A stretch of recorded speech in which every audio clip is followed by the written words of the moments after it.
Good Shabbos! It's almost here. I can't wait. It's always good to get into Shabbos, but sometimes you wait for it even more than others. How's everybody doing? Let's light up the darkness.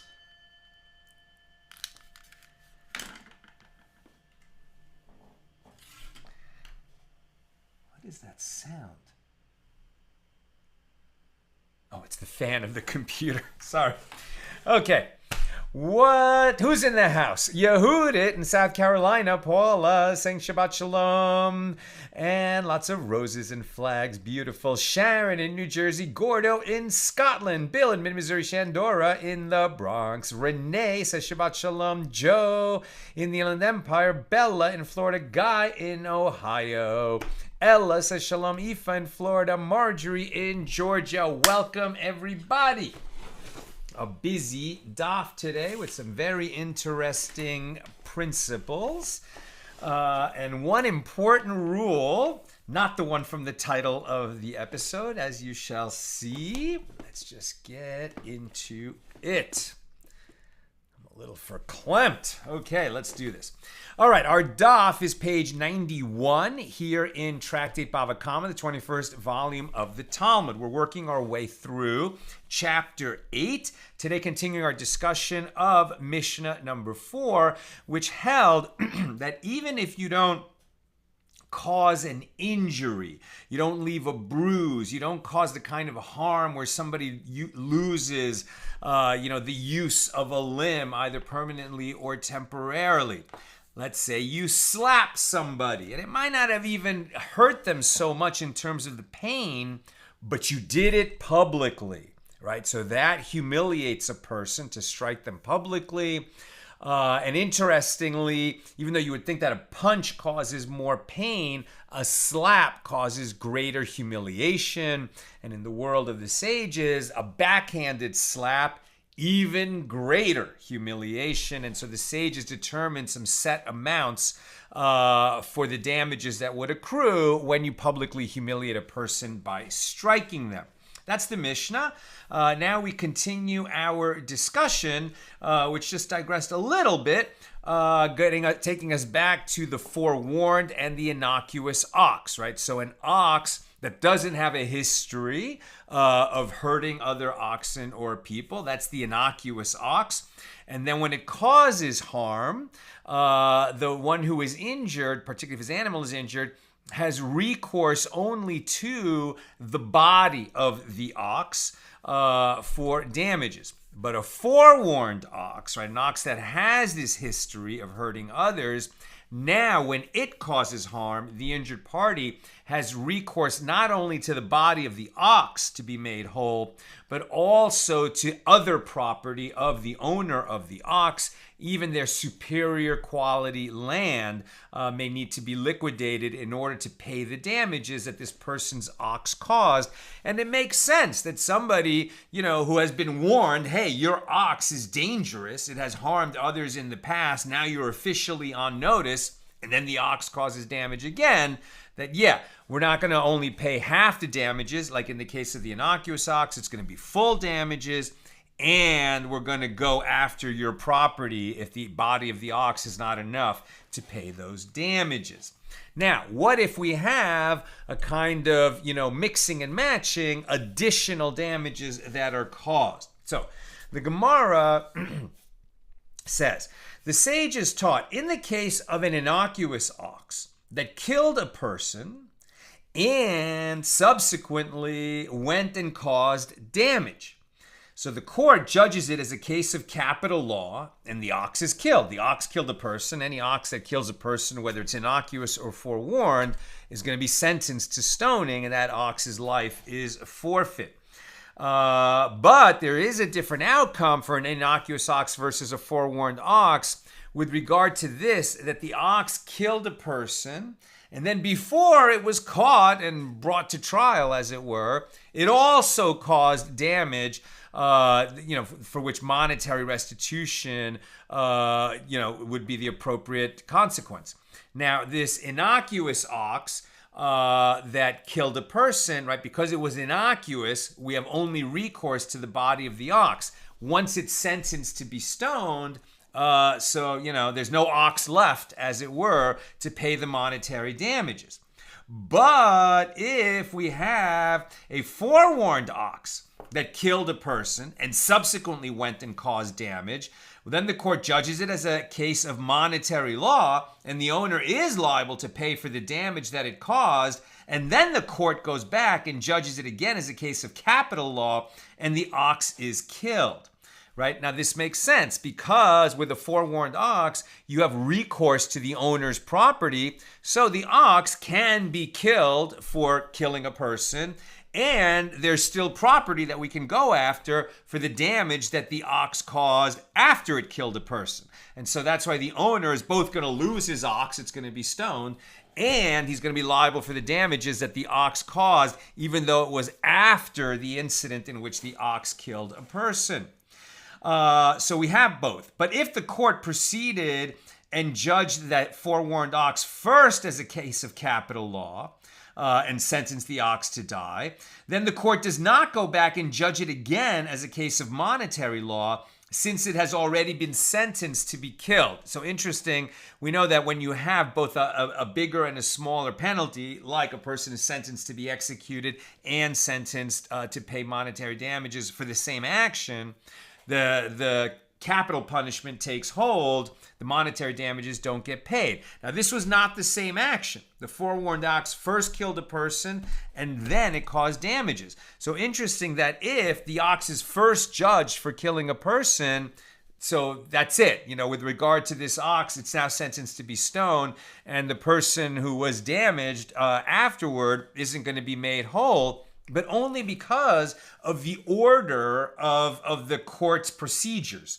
right? If the court had proceeded to judge the monetary damages first, that could have been paid, even from the owner's, other property, and then sentence the ox to be stoned, and then that's what would happen in the case of the forewarned ox. So the Gemara asks, and if they proceeded and judged it first as a case of capital law, what of it? Let them go back and judge it again also as a case of monetary law. Why should it matter the order in which the court judged the various matters? And Rava said, I found the sages of the school of Rav who were sitting and saying to explain this apparent contradiction. In accordance with whose opinion is this? It is in accordance with the opinion of Rabbi Shimon Hatimni, who says that just as a fist is unique in that it is submitted to the assembly of judges to assess its ability to injure, and to the witnesses to attest that this was the fist that was used to strike, so too a ruling can be issued in the case of any item that is submitted to the assembly of judges to assess its ability to injure, and to the witnesses to attest that this was the item used to strike. Now we're on page 91a. So apparently we require the evaluation of the court in order to render him liable to pay for the damage. And with regard to this ox that killed, once the verdict was given that it be put to death, we do not delay the implementation of the verdict in order to wait for the evaluation of the court, and we do not delay its judgment. Therefore, the monetary case is not judged. The reason you have to judge the monetary case first and then do the capital case is because as soon as the capital case is judged and that ox is found to have killed a person, we execute the ox. And then if we already did that, right, we can't come back and do the monetary case where we would need the ox, to be evaluated by the court in order to render a verdict about the monetary damages. We can't do that because the ox would have already been stoned after the capital case. And that's why the order of judging the cases is so relevant. And it says, continues the Gemara, and I, Rava, said to the sages of the school of Rav, even if you say that this law is in accordance with the opinion of Rabbi Akiva, who does not require assessment by the court, right? Rabbi Akiva said, why do I need to have the ox present in the court or even available to be present in the court? Witnesses are the ones who are going to come to the court and say, this person's ox killed that person, or this person's ox injured that person. What difference does it make if the ox was already sentenced to be stoned and was stoned, and therefore is not available when the second trial happens, if the witnesses are still available, right? So that's what Rav is saying to them. But he's saying, even if you say that the law is in accordance with the opinion of Rabbi Akiva, who does not require assessment by the court, one could explain that here we are dealing with a case where the owner of the ox fled. That's why now the defendant was not available for the second case. And the court cannot judge his case in his absence and cannot render him liable to pay for the damage caused by his ox. Right? If you have the ox, so in the case of an innocuous ox that causes damage and you have the ox, then it wouldn't matter if the owner fled.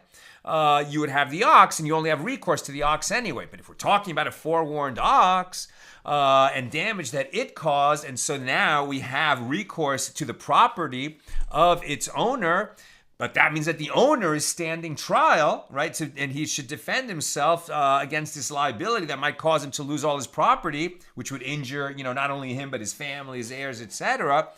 If he's not present, we can't conduct that trial, right? So if he fled, we're going to have to wait until we find him and bring him back. So the Gemara asks, if the Baraisa is discussing a case where the owner fled, then in the case where they did not yet judge it as a case of capital law, how does the court judge it as a case of monetary law without the owner being present? And the Gemara answers, the Baraisa is discussing a case where the court accepted the testimony of the witnesses in the presence of the owner, and then he fled. So the Gemara asks, ultimately, from where are the damages paid in a situation where the owner fled, as he is not here to pay the damages? And the Gemara answers, they are paid from plowing. Now this is interesting. Didn't we just say that we're talking about an ox that killed a person and that is sentenced to be stoned, and that after it killed a person, it also caused damage? So if we have an ox that's sentenced to be stoned, how are we going to hire it out to plow and make money so that it could pay the damages? What are we saying here? So ultimately, from where the damage is paid, in a situation where the owner fled, as he is not there to pay, they're paid from plowing. The ox is rented out to plow fields, and the fees generated are used to pay the damages. Afterward, the ox is judged for the killing as a case of capital law. Right? So it would have to be that you judge it for the monetary case first, and you just don't judge the ox yet for the person that he killed, because once we come to that judgment, the ox has to be killed immediately. So that's why they're saying you have to judge the monetary case first if you want that person to be made whole by an ox that had already killed a person. It's a little bit like, well, this ox killed a person. We know that. Okay, we haven't judged it yet, so we haven't established it as a legal matter, but we all know that happened, right? But we're going to judge the monetary case first. The owner fled, so we only have recourse to the ox itself. Hiring it out for plowing is not the same as slaughtering it for its meat, right? So we're going to take an ox that is dangerous enough that it killed a person, but because it also caused monetary damages, we're going to hire it out for plowing so that it can earn some money to pay off the person who was damaged. Then we're going to judge it for the capital case and have it executed? Seems odd, right? Let's keep reading. So the Gemara asks, if so, with regard to an innocuous ox, why did the Baraisa rule that the court does not judge it as a case of monetary law? The court should judge it as a case of monetary law first, and the damages will be paid from fees generated from renting out the animal for plowing, and then the court should judge it as a case of capital law, right? Remember, in both cases, the innocuous or the forewarned ox, it killed a person, and then it caused damages to someone else. So Rav Mari, the son of Rav Kahana, said in answer to this last question, that is to say that the money gained from plowing is considered like the superior quality property of its owner. In other words, that money is like the rest of the owner's estate, and it is not considered to be part of the value of the ox itself. Since payment for the damage caused by an innocuous ox is taken only from the value of the ox itself, it follows that money received from renting out the ox to plow cannot be used to pay damages. Okay, so we understand why we can't do this set of circumstances with an innocuous ox. But they don't address, my question that isn't it odd that we're going to hire out an ox for plowing that has this history of killing a person simply because we haven't judged it yet for having done that. It's not a legally established fact yet. I would assume that either this is a kind of hypothetical that's testing our understanding of the law, or if they really were going to do this procedure, please God, I would hope that they would put in some extra safeguards so that when it's hired out for plowing, it's not going to somehow result in, endangering another life. Now, in connection with the ruling of the Baraisa that the court must assess whether the death can be attributed directly to the action of the assailant, the Gemara notes, a dilemma was raised before the sages. Is there an evaluation performed with regard to damage as well to determine whether the act was sufficient to inflict that damage, or is there no evaluation performed with regard to damage? Again, we've said, now we've just been taking it as a given, well, the ox killed a person, it's going to be sentenced to be stoned. But there is an actual trial for that, and that's why it's no small matter to say that, well, if it hasn't been, tried before judges, we haven't established this ox as a human killer because it hasn't been established legally, and sometimes it's not so clear, right? It's not so clear. Maybe there was an ox in a field, and a person was found, dead. Maybe it seems like he was gored, or maybe it seems like he was trampled, but it's, we don't have actual evidence that the ox did it. Right, so now it's not so simple. Or maybe we have witnesses, but the witnesses were very far away. Or maybe it's just circumstantial evidence, so it's not so clear, and we'd have to establish it legally, through a trial. Now, with regard to, so we say, okay, well, an ox, it's going to possibly be sentenced to be stoned for killing a person. We definitely have to have a trial about that, have an assessment in front of the judges. What about if it didn't kill, but it caused damage? We've been just taking it as a given that, well, this ox caused the damage, and the owner, the one who was damaged, says this is how much I was damaged. Do we just take his word for it? Or is that going to be the matter that is assessed before the judges as well? So do we say that specifically in a case of killing is where we perform an evaluation, and the assessment is to determine whether a soul departs with this assault and the assailant will be held liable, or whether a soul doesn't depart with this assault and the death is attributed to other factors? Maybe the ox did in fact push a person, and the person bumped into a wall and fell down.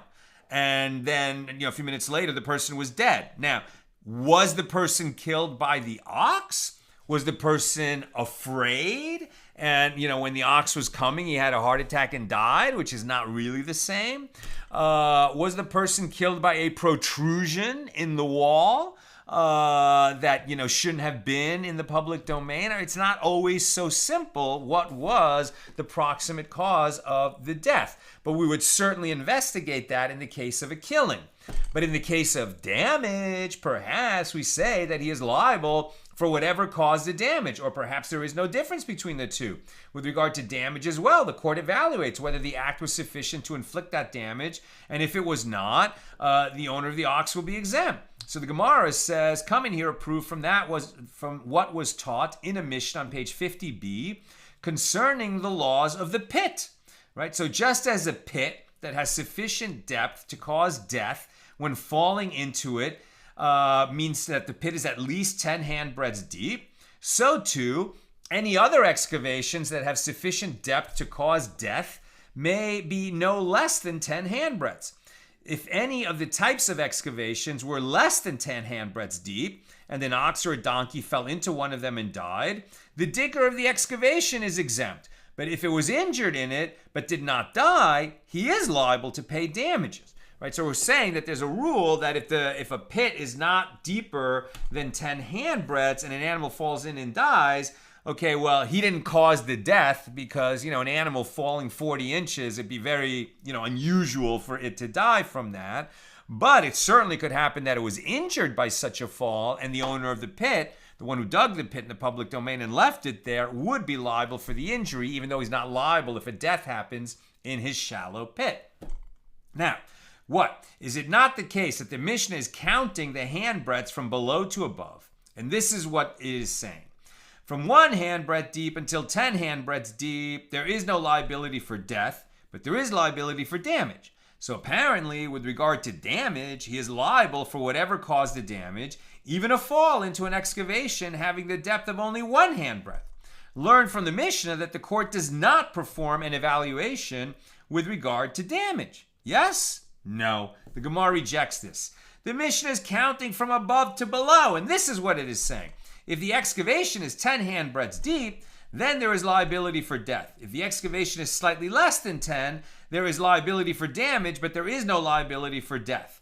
And actually, I will say to you that there is an evaluation performed for damage, and for each and every circumstance we require that there be conditions whereby the injured party could reasonably be damaged by whatever caused the damage. So the Gemara suggests a different proof.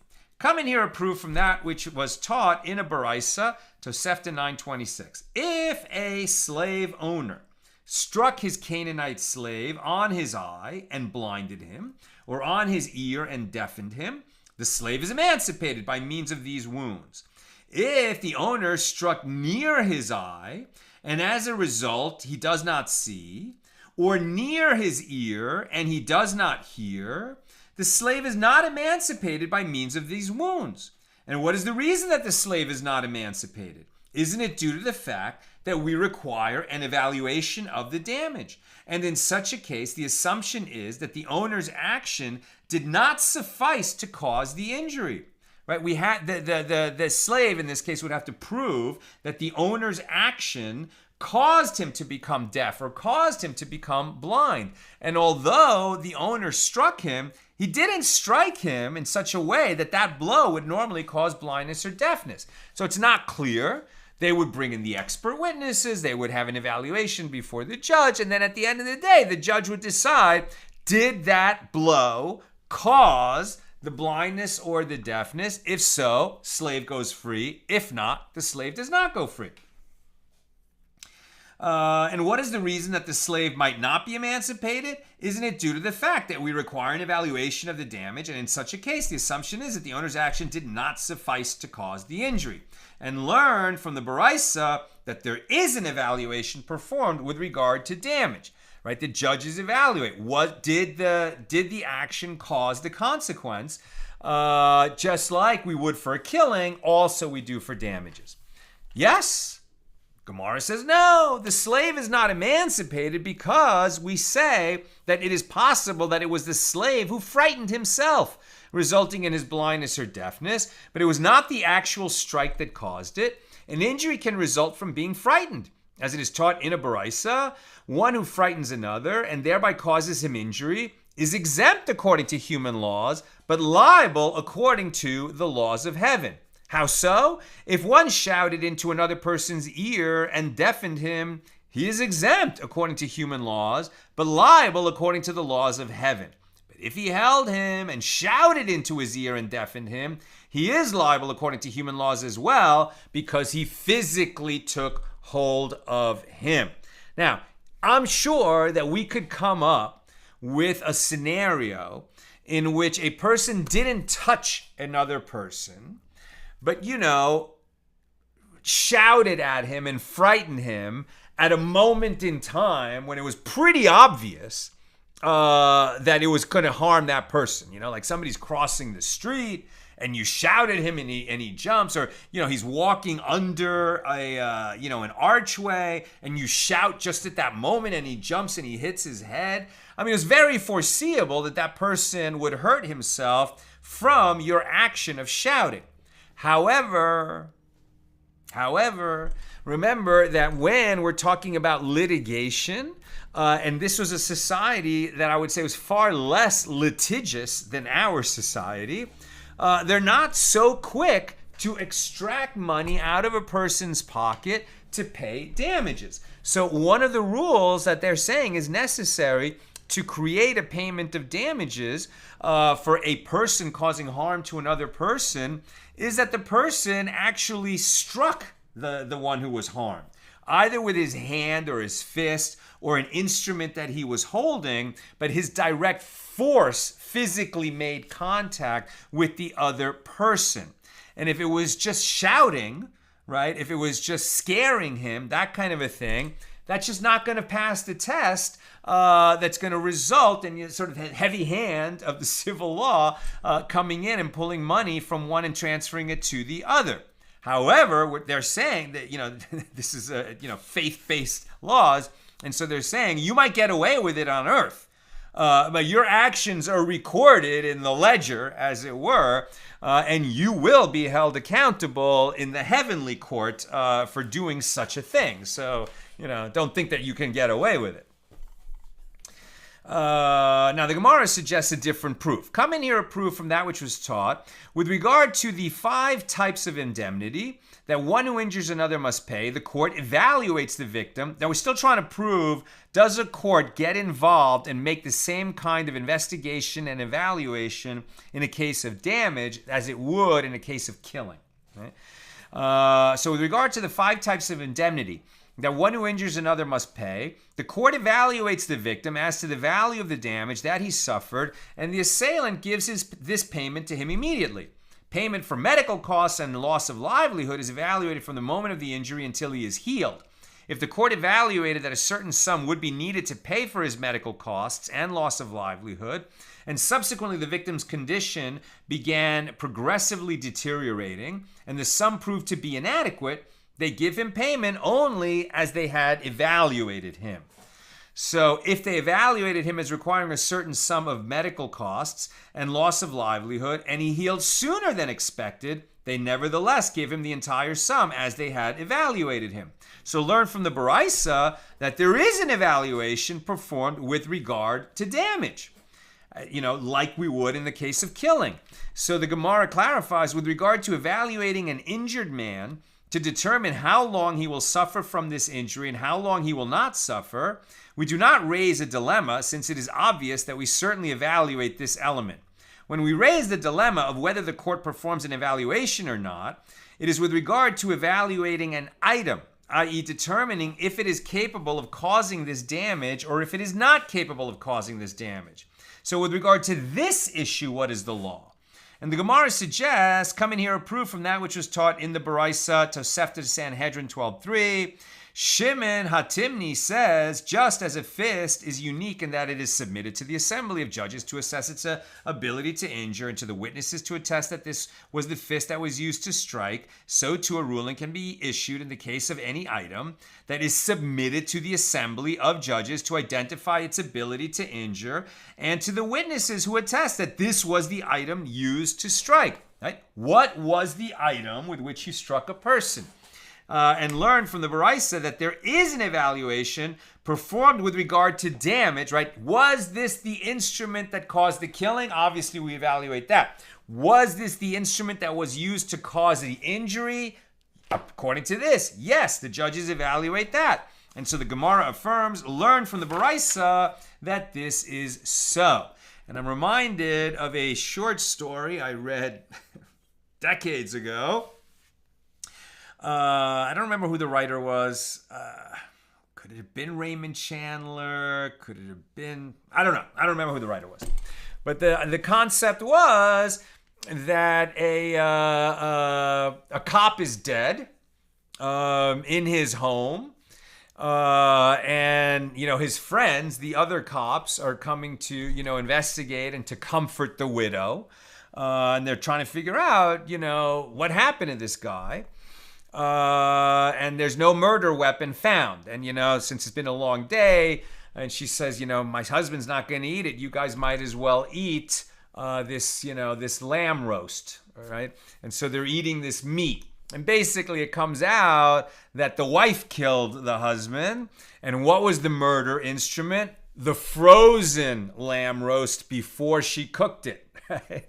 And so when it was frozen, she hit him in the head with it and killed him. But then she cooked it, the other cops ate it, so there's no murder weapon, right?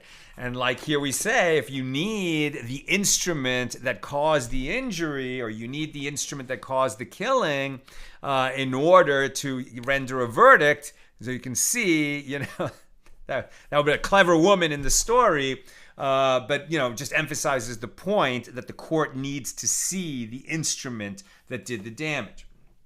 Now, the master said above, if they evaluated him as requiring a certain sum for medical costs and loss of livelihood, and he healed sooner than expected, they nevertheless give him the entire sum as they had evaluated him. And this supports the opinion of Rava. As Rava said, with regard to this man whom they evaluated, concluding that he would not be able to perform labor for the entire day, and his wounds healed at midday, and he was performing labor, we give him compensation for the entire day, and the injury was one that would generally cause a man not to be able to perform labor for the entire day, and it was from heaven that they had compassion on him, and he healed him sooner. And this does not affect the liability of the one who caused damage. In other words, the courts are not in the business, right, of micro assessing exactly how much harm, how much healing, how much medical cost every person is going to require according to their very specific personal circumstances.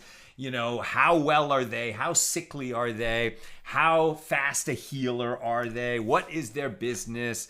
How much exact loss of livelihood. In other words, what they're saying is the court is going to do its best, and it's going to follow some general principles, right? And people with this particular kind of wound, they generally heal in 3 days, and they generally require, 100 dinars worth of medical care. You caused that damage, pay the kind of standard amounts for a similar person, similar circumstances, and that's it. And if the guy happens to get better faster, he got lucky. And if the guy takes longer to heal, he got unlucky. But the damages are set.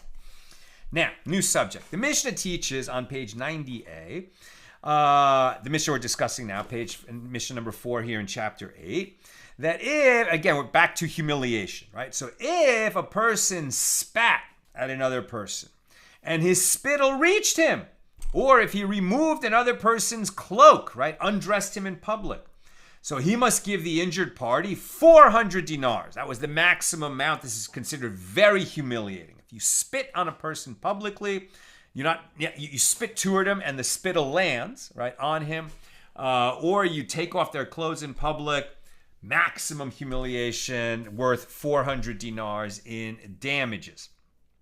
Rav Papa says, they taught this law only in a case where the spittle reached him. But if the spittle landed on his clothing without touching him, right, his skin as opposed to his clothing, then he is not required to pay him. And the Gemara asks, why not? Let it be like one who humiliated another with words. And the Gemara answers, in the West, meaning in Eretz Yisrael, as opposed to in the Babylonian Jewish community, they say in the name of Rabbi Yosef bar Avin, that is to say that if he humiliated another with words alone, he is exempt from paying anything, although he will be held accountable by heaven for his sin.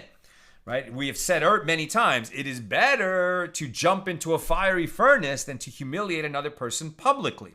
Now, usually when a public humiliation happens, it's because it's done with words, right? You berate him in front of other people, you yell at him, you expose some secret from his past. So apparently that kind of humiliation doesn't result in damages, at least not under the theory we're talking about now, right? The halachas that we're talking about now is physical damage. Is there other kinds of humiliation, or is there slander? Is there libel? That's something else. We're not talking about that right now. Now, the Mishnah teaches with regard to the assessment of payment for humiliation, it is all assessed in accordance with the honor of the one who was humiliated. So dilemma was raised before the sages. Does the first Tana in our Mishnah say his opinion as a leniency, or does he say it as a stringency? And the Gemara explains the two possibilities. He says his opinion as a leniency, teaching that there is a poor person who doesn't need to take so much payment for humiliation as detailed in the fixed sums of the Mishnah. Or perhaps he says his opinion as a stringency, teaching that there is a rich person whom the assailant needs to give him more than those fixed sums. And the Gemara suggests, come in here a proof from that which Rabbi Kiva says in our Mishnah. Even with regard to the poor of the Jewish people, they are viewed as though they were free men who lost their property and were impoverished, and their humiliation is calculated according to this status as they are the sons of Abraham, Isaac, and Jacob, and are all of prominent lineage. In other words, we don't care how much money a person has. Whether he's rich or whether he's poor, in terms of his possessions, we judge him as if he's a free person who has no money. But in terms of his honor, we say that all Jews are the descendants of Abraham, Isaac, and Jacob, and therefore, if you humiliate them publicly, you've humiliated a prominent person. And that's more damages. So conclude from Rabbi Akiva's statement that the first Tana says his opinion as a leniency, meaning that while the first Tana states the principle that payment for humiliation is in accordance with the honor of the one who was humiliated, and therefore a poor person will receive less than the fixed sums listed in the Mishnah, Rabbi Akiva responds that even a poor man is deserving of those fixed sums by virtue of his esteemed lineage. And the Gemara affirms, conclude from the Mishnah that this is so, right? We follow Rabbi Akiva in that. New subject. The Mishnah also said, an incident occurred, right? Unusual, right? Usually incidents are listed in the Gemara, and Mishnah just gives legal principles. But here was an incident that was listed in our Mishnah, right? So a little bit unusual. So in the incident, it said, the incident occurred involving one who uncovered the head of a woman in the marketplace, and the woman came before Rabbi Akiva to request that he assess payment for the humiliation that she suffered. And Rabbi Akiva obligated the man to give her 400 dinars, right? He physically took her head covering off, right? That's considered a very, improper, inappropriate, humiliating thing to do to a woman, to uncover her hair publicly. And so Rabbi Akiva assessed the maximum penalty, 400 dinars he owes her. The man asked Akiva, my teacher, give me time to pay the penalty. Rabbi Akiva gave him time. And then in the Mishnah, it said that the man, tried to arrange a trick, right, where he placed some oil, available in front of this woman that was used, for anointing the hair, an ointment that would be good for her hair. And so what did she do? When that oil was available, she uncovered her own head and, took that ointment and put it in and massaged it into her hair and then covered her hair again. And the guy had witnesses for that. So then he said to Rabbi Akiva, hey, why are you going to charge me 400 dinars for uncovering her head publicly when she herself did the same thing just to get the minimum value of getting a little bit of oil to anoint her hair with? And Rabbi Akiva answered him, that is not a proof of anything. If she chooses to humiliate herself by uncovering her head publicly, that's her business. If you humiliate her publicly by uncovering her head, you're liable, right? So that was the incident that was related in the Mishnah. Now here in the Gemara, we're going to pause in the middle of the story, and the Gemara asks, but do we give him time? Do we give time for an assailant to pay compensation? Or when this guy said to Rabbi Akiva, give me a little bit of time to pay, and Rabbi Akiva said yes, now the Gemara is saying, why did Rabbi Akiva say yes? He should have forced the man to pay immediately once he'd been judged. But doesn't Rabbi Hanina say the court does not give one time to provide payment for injuries, and he must pay compensation immediately? And the Gemara answers, when we do not give him time to pay compensation, it is specifically with regard to an injury, as he caused a monetary loss by inflicting physical damage on the victim. But with regard to humiliation, where he did not cause him a monetary loss, he was humiliated, he's going to have to pay for that, but there was no loss. We do not, so in that situation, we do give him time to pay compensation. So the Mishnah relates that the man waited for her until she was standing by the opening of her courtyard and caused her to uncover her own head. And Rabbi Akiva said that although she caused injury to herself, which is not permitted, this does not negate the man's requirement to pay her compensation. And the Gemara asks, but isn't it taught in a Baraisa that Rabbi Akiva said to him, you plunged into mighty waters, and you raised nothing more than a worthless earthenware in your hand, since it is permitted for a person to injure himself. And this contradicts the Mishnah's account of Rabbi Akiva's opinion, right? In any case, the man is liable, and because it doesn't matter that the woman caused herself, humiliated herself by uncovering her head. But now, they're going to discuss this idea of, well, if you humiliate yourself, it's like harming yourself. And now the question is, are you permitted to harm yourself or not? That's the discussion that this is going to trigger. So the Gemara answers. Rava said, it is not difficult. Here in the Mishna, where it states that one may not injure himself, it is stated with regard to inflicting actual physical injury. While there in the Baraisa, where it states that it is permitted for one to injure himself, it is stated with regard to causing humiliation to oneself. And the Gemara asks, but the ruling of Rabbi Akiva in the Mishnah is stated with regard to causing humiliation, and it teaches with regard to one who injures himself, although it is not permitted for him to do so, he is nevertheless exempt from any sort of penalty, indicating that the prohibition is in effect even with regard to humiliation, not only physical injury. And the Gemara answers, and now we're on 91b, this is what Rabbi Akiva said to the man. It is not necessary to say, with regard to humiliation, where it is permitted for a person to humiliate himself, that someone else who humiliated him is liable. But even with regard to injury, where it is not permitted for a person to injure himself, others who injured him are liable. All right, so the principle is to humiliate yourself, not advisable, but permitted. To physically injure yourself, not permitted under Jewish law, right? You might have thought that Jewish law would say, okay, obviously you're not allowed to harm another person, but if sadly you're one of the people who, suffers from that, psychological condition where, a person literally harms themselves, like by cutting, for example, well, they're not harming anyone else. So if they want to harm themselves, it's sad. They should seek medical treatment. They should seek psychological treatment. But it's not prohibited. Answer, no, that's false. It is prohibited. Under Jewish law, it is prohibited to injure yourself on purpose. Now, the Gemara discusses whether it is permitted to injure oneself. Right? More about this.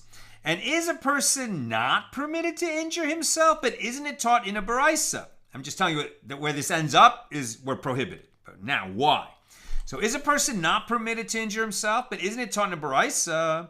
One might have thought that if one takes an oath to do evil to himself and did not do evil to himself, that he will be exempt from being an offering for having transgressed his oath.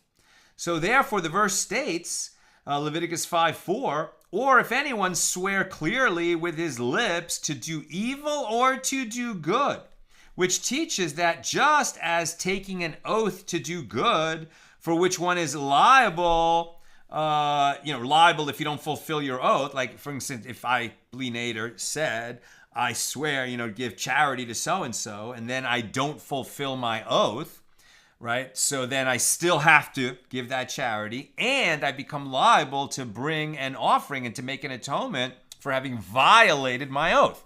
This is why the sages very strongly discourage people from taking oaths, because you weren't obligated to do that thing. But if you obligated yourself by taking an oath, okay, well, now you're obligated. And if you don't fulfill that obligation, you are going to be liable for transgressing this law, that oaths that we take must be fulfilled. Now, what's curious about that verse in the Torah is it says, or if anyone swear clearly with his lips to do evil or to do good. Well, you would think, okay, to do good, yeah, if I don't do it, then and I swore that I would, then I'm liable. But why would we uphold an oath where a person swore to do evil? Now, what does evil mean, right? Evil doesn't necessarily mean violating a Torah law. There's other kinds of evil, which teaches that just as taking oath to do good, for which one is liable, is referring to an optional activity, as opposed to taking an oath to perform a mitzvah, so too, taking an oath to do evil is referring to an optional activity, as opposed to taking an oath to transgress. So we're not going to uphold, you can't take an oath. It's a meaningless oath if you say you're going to take an oath to violate a Torah law. That's meaningless.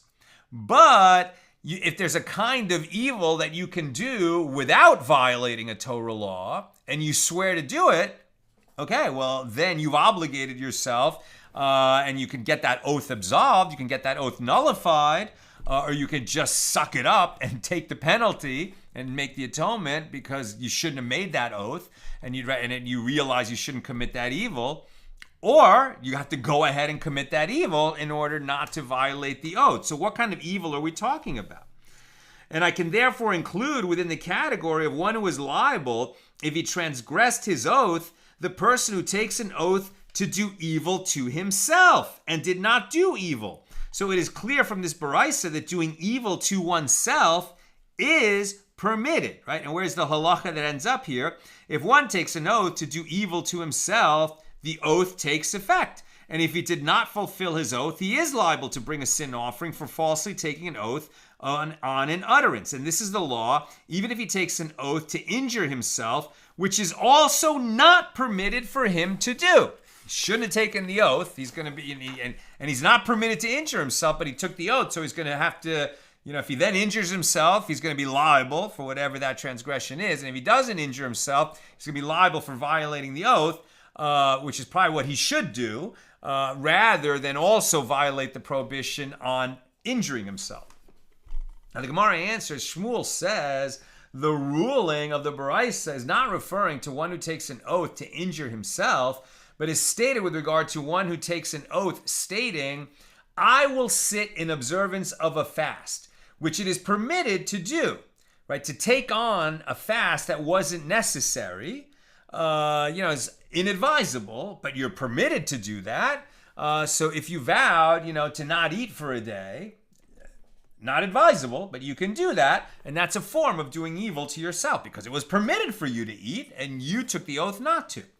Now, earlier in this same Baraisa, it states that one who takes an oath to do evil to others is not liable for violating his oath if he does not do evil, as it is prohibited to do evil to others.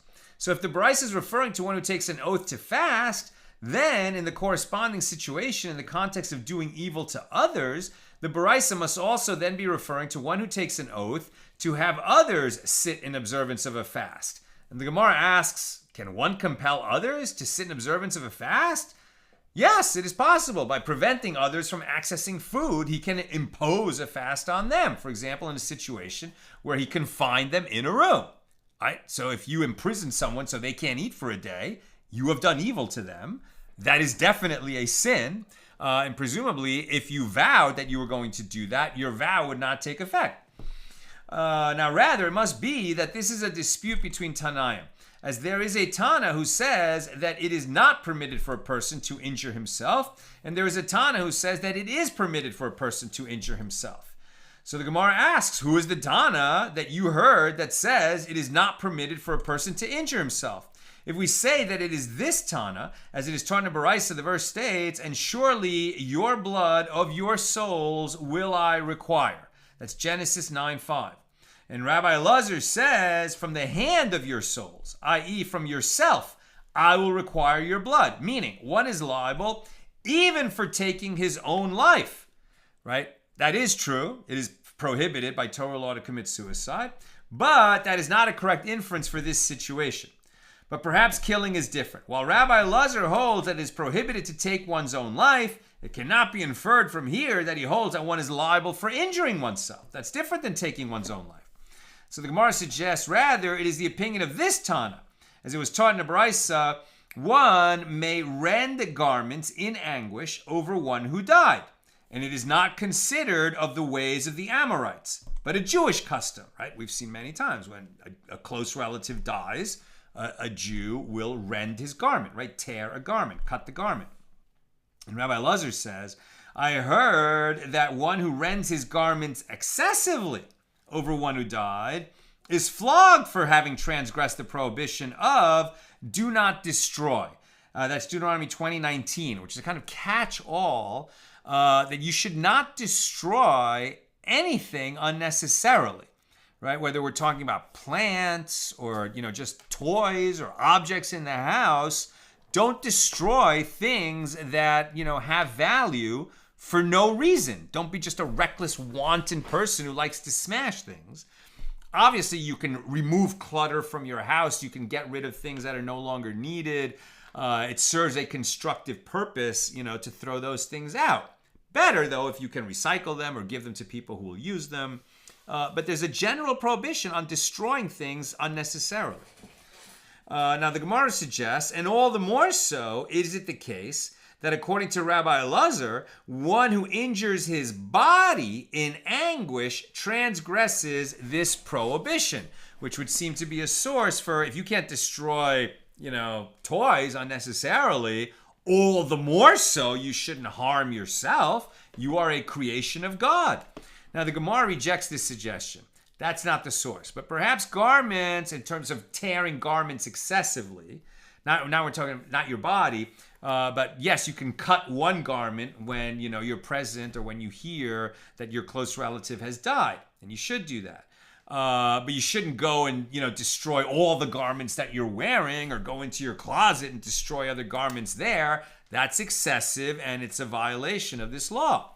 But perhaps garments are different in that tearing them is a loss that is irreversible, like that practice of Rabbi Yochanan, who would refer to his garments as my honor. And like that practice of Rav Chisda, who, when he would walk among thorns and shrubs, would raise his clothing despite the fact that his skin would get scratched by the thorns. And he said an explanation of his actions. This flesh will heal if scratched, but that garment will not heal if torn. And similarly, perhaps it is prohibited to rend one's garments, but it is permitted to injure oneself. Now, just as an aside, something that we learned out in another place from both Rabbi Yochanan and Rav Chisda is that you should take your clothing seriously. Right? If we say, especially like we said earlier, that Rabbi Kiva says, all Jews are descendants of Abraham, Isaac, and Jacob, right? Meaning we are prominent people, right? And by the way, all human beings are God's children, right? So that's good enough reason. And so you shouldn't walk around dressed like a bum. You should be careful of your honor. You should dress properly, you should dress nicely, you should wear clean clothes, you should care about your appearance in public, and that your honor is intimately tied up with how you present yourself to others. That doesn't mean that you have to overspend on clothing. It doesn't mean that you need to become a shallow person who's obsessed with your fit every day, but that you should dress honorably. So rather, it is this Tana, as it is taught in a Baraisa, Rabbi Elazar HaKapar, the distinguished. That's his name. Rabbi Elazar HaKapar, the distinguished. And he said, what is the meaning when the verse states with regard to a Nazir, one who vows to abstain from wine and products of the grapevine for a certain amount of time, nor to cut his hair? What does it mean with regard to, what is the meaning when the verse states with regard to a Nazir, number 6:11, and he shall atone for him for sinning by the soul, right? A Nazir took an optional, it was not necessary, no one forced him to do it. He took an oath to be a Nazir, meaning that he would abstain from all products of the grapevine for the period of his Naziris. If he didn't specify time, it would be 30 days. But he might say for a year, for 10 years, whatever he says. And then he would render all those products of the grapevine, obviously including wine, prohibited to him. And then at the conclusion of his Naziris, he has to bring certain offerings. That's why we don't do this anymore, because the temple is not standing. And you can never end your Naziris if you would take such an oath. But at the conclusion of Naziris, when the temple is standing, he has to bring certain offerings. All right? And the Torah says, with regard to bringing those offerings, which conclude his Naziris, that part of the purpose of those offerings is an atonement. What's he atoning for? He didn't commit a sin. He wanted to, sort of hold himself to a higher standard and maybe show his love for God by taking on an unrequired practice, right? It wasn't he wasn't obligated in this, but he's like making an offering to God and say, okay, I will give up those things that I like. I like wine, but I'm going to give it up for you, God. So it seems like it's a laudable activity that he's doing. Why does he have to make an atonement at the conclusion of his Naziris? So Rabbi Elazar HaKapar, the distinguished, said, what is the meaning of that verse? And with which soul did this person sin by becoming a Nazir? Rather, it is that in that he afflicted himself by abstaining from wine, he is considered to have sinned with his own soul, and he must bring a sin offering for the Naziris itself, for causing his body to suffer. And are these matters not inferred, kal v'chomer? And just as this person who afflicted himself by abstaining only from wine is nevertheless called a sinner, one who afflicts himself by abstaining from everything through fasting or other acts of mortification, all the more so is he described as a sinner. And consequently, Rabbi Elazar HaKapar holds that one may not harm himself in any manner. Right? If it's even considered sinful to fast when you're not required to fast, how much more is it considered sinful to actually harm your body, not just depriving it of food that it was permitted to eat, but actually harming your body? That is going to be considered a sin against your soul. So the Mishnah teaches one who cuts down his own saplings, although it is not permitted for him to do so, because you're destroying something unnecessarily, he is exempt from payment. Nevertheless, others who cut down his saplings are liable. And Rabba bar bar Chana taught the following baraisa before Rab. If one charged another, you killed my ox, or you cut down my saplings, and you are liable to pay for them, and the other responds, you told me to kill the ox, or you told me to cut down the saplings, he is exempt from paying. And Rav said to him, if that is so, you let no creature exist. Is it in his power to assert that because the other instructed him to cause damage, he is exempt? With this claim, anyone who causes damage can exempt himself. He just says, well, you told me to do it. That's going to work? Rabba bar bar Chana said to Rav, shall I erase this baraisa from the baraisas that I teach? Rav said to him, no, just interpret that your baraisa is stated with regard to an ox that is ready to be killed. For example, it had gored, and the owner decided to have it killed, and it is stated with regard to a tree that is ready to be cut down for whatever reason. For example, it was worshipped as part of an idolatrous rite, or it is situated in a manner that poses a danger to the public. In such a case, there is a reason to believe that he was in fact instructed to cut it down. Absent such a circumstance, we don't use this excuse. We don't accept this excuse. Well, I did it because he told me to. If it's only, he said, she said, one person's word against the other, that's not going to be sufficient evidence to exempt the one who is proven to have caused the harm. I'm almost done for today, so if you've got questions or comments, please get them in. So the Gemara asks, if that is so, that the owner of the ox or tree acknowledges that it would be killed or cut down in any event, so what claim is he stating to him, as there was no loss resulting from the action of the other? How can you claim that, well, he cut down my tree? And we're going to, and that guy says, well, you told me to cut down the tree. And we're saying we're only going to accept that excuse if there was a reason why that tree needed to be cut down. But if there's a reason why that tree needed to be cut down, why is the one now before the judges saying, hey, he cut down my tree? The tree needed to be cut down. And the Gemara answers, the case is where the owner of the tree said to him, I desire to perform this mitzvah of removing a danger or destroying idolatry by myself, and therefore I am demanding payment from you for having prevented me from performing that mitzvah by stepping in and cutting down the tree before I cut down the tree, and it was my tree. So this is as it is taught in a baraisa. The verse states, with regard to one who slaughters an undomesticated animal or bird, he shall pour out the blood thereof, and he shall cover it with dust. And this teaches that the one who poured the blood, i.e. the one who slaughtered, shall cover the blood. And an incident occurred involving one who had slaughtered an undomesticated animal or bird, and another preempted him and covered the blood. And Rabban Gamliel deemed him liable to give 10 golden coins to the one who slaughtered the animal, as he prevented him from performing the mitzvah.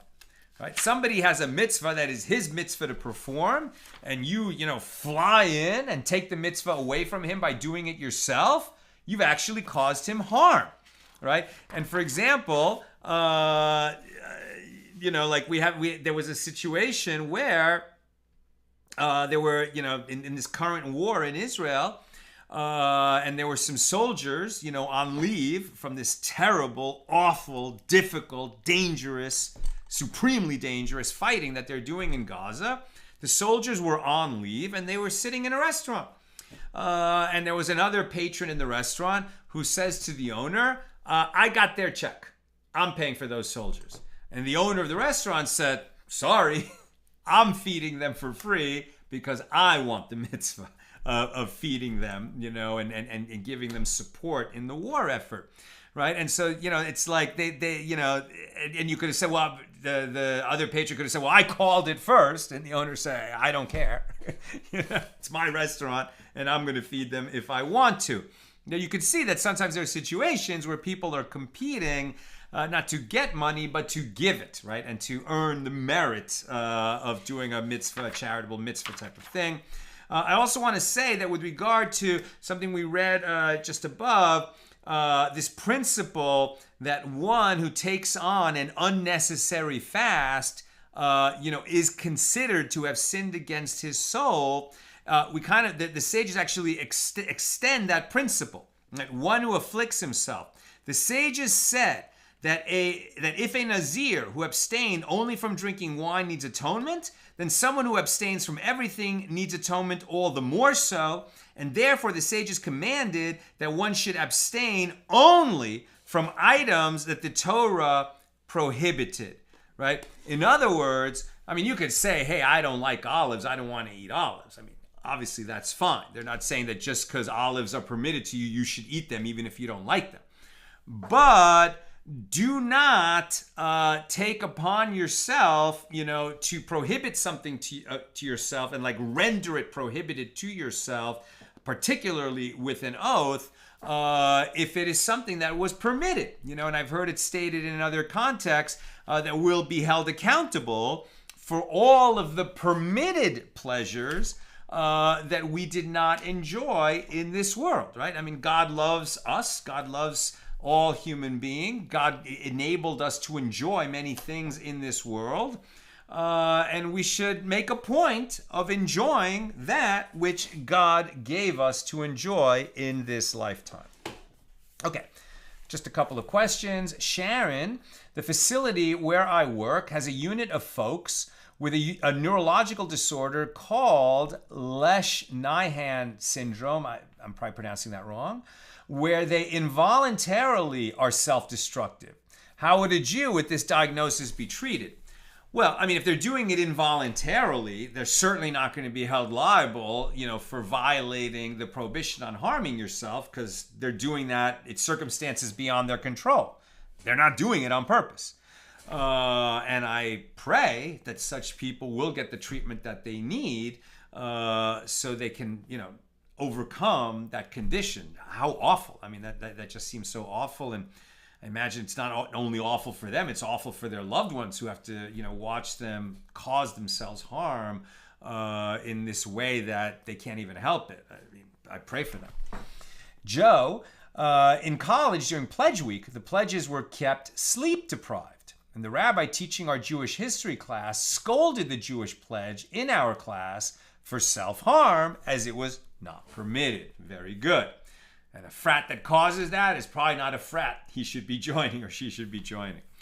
That's what I've got for us today. And with God's help, we will be together again tomorrow night, Saturday night, for page 92 here in Tractate Bava Kamma. May we all be blessed with a beautiful Shabbos, one that has rest and refreshment